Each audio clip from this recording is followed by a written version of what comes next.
3 years ago, I went all in on frugal living. I read the blogs, watched the videos, did everything the experts said to do. And a lot of it, total waste of my time. Some of it actually cost me more money than if I'd just lived normally. But the stuff nobody talks about, the part that almost made me quit, wasn't even about money. It was about my head, my friendships, the weird guilt spiral that happens when you try to white-knuckle your way through every single spending decision. So this is what 3 years of frugal living actually taught me. Not the highlight reel, the real version. The stuff I wish someone had told me before I started. When I first got serious about saving money, I did a bunch of stuff that looked productive and paid me pennies for hours. Deal chasing became my little hobby. I'd spend an entire Saturday hunting down the perfect price on something I didn't even need that badly. Like, congrats, Val, you saved $3 and lost your will to live. Extreme couponing? Reality check. It can take 4 to 10 hours a week. Research, printing, organizing, planning. And yeah, the savings can be real. I read about one person saving around $75 a week hitting 8 stores, and even they said it wasn't worth the time. That told me everything. And store hopping to save $8 is sneaky expensive. Extra trips means more impulse buys, more little convenience stops, and you're burning gas the whole time. Then there was hyper-tracking every single expense. Research shows it can reduce discretionary spending, but it doesn't automatically make you stick to a budget. Data can help. Data isn't a plan. And DIY everything? The cheapest project is often the one you don't start. And bad DIY is just a pay-twice situation. Most frugal-looking habits are high-effort theater. So let me tell you what actually moves the needle. Here's the rule that actually changed everything for me. Stop micromanaging the little stuff and focus on the big 3: housing, transportation, and food. Because those aren't nice-to-have categories, they're your whole budget. Housing is about 33.4% of what households spend. Transportation is 17%. Food is 12.9%. Together, that's over 63% of your spending. So yeah, trimming 10% off those hits different than trimming 10% off candles and streaming apps. One study basically found big 3 cuts have about a 6.6 times bigger impact on reaching financial independence than the same cuts to discretionary stuff. And it doesn't have to be extreme. Housing, negotiate at renewal, take a roommate temporarily, downsize one step, or do a light house hack. Transportation, keep the paid-off car, combine errands, shop your insurance, stop calling upgrade a need. Food, build a simple prep routine so you're not panic ordering dinner. Home cooked is around $4.31 a portion versus about $20.37 eating out. Nearly 5 times. Cutting Netflix won't save you. One big, boring decision will. Patrick's driven the same truck for 7 years, paid off for 5, and that one choice has saved us more than every deal I ever chased. Here's the thing I had to learn the expensive way. Cheap isn't frugal. Frugal is value over time. Cheap is lowest price today, and future you can deal with it. There's this old example called the boots theory. Basically, you buy $10 boots, they fall apart, you replace them over and over, and 10 years later you've spent like $100. Or you buy the $50 boots once and you're done. Same feet, different math. And it's not just boots.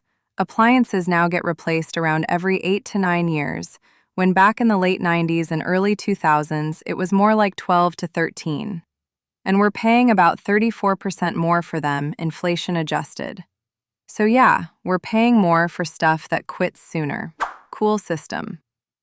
Also, you're not alone. Over 63% of Americans say they've been burned by buying the cheaper version. So here's my non-mathy filter. Will I still use this in a year? If it fails, does it ruin my day or become a safety issue? And does it touch my body or protect my house? Shoes, mattress, tires, smoke detectors? That stuff isn't where I play games. Sometimes the frugal move is spending more, because the enemy is repeat buys, stress, and wasted time. And tell me I'm not alone. What's your pay twice story? Mine was a $40 vacuum that died in 3 months. I still hold a grudge. Nobody warned me about frugal fatigue. It's that special kind of tired you get from trying to control every dollar for months, and suddenly you're annoyed at everything. Your motivation disappears, and your impulse buying something dumb like, well, I deserve it, even though you literally don't. It's decision fatigue. The more tiny money decisions you force yourself to make all day, the worse your brain gets at making the next one. And then you get this ugly loop: strict rules, feeling deprived, mental exhaustion, a little spending accident, shame, and then even stricter rules. Ask me how I know. Also, the whole latte factor thing, most small treats like coffee are usually less than 5% of spending. Obsessing over them is often just avoiding the big stuff.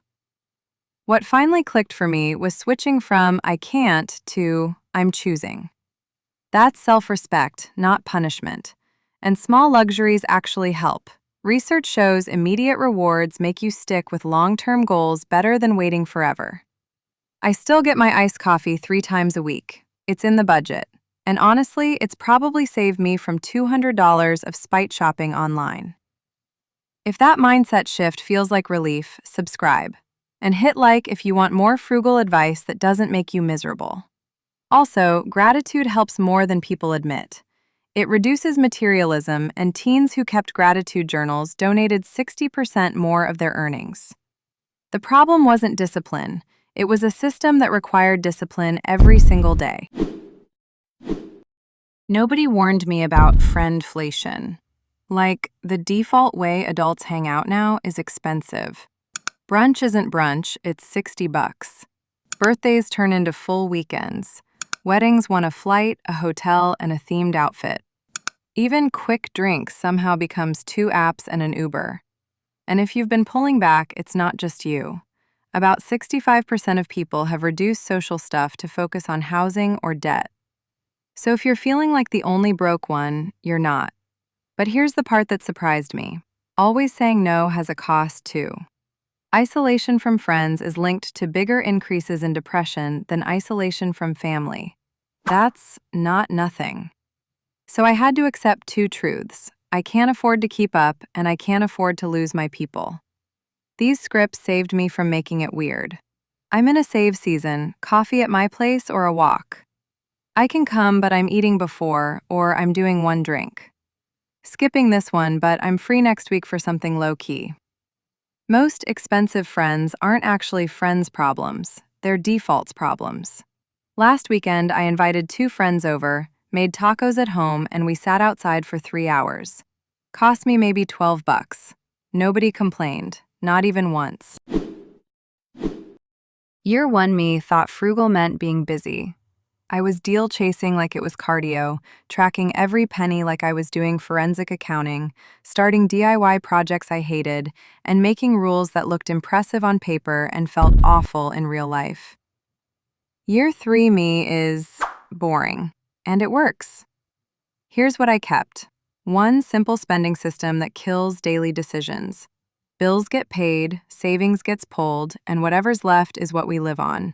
No daily budget courtroom.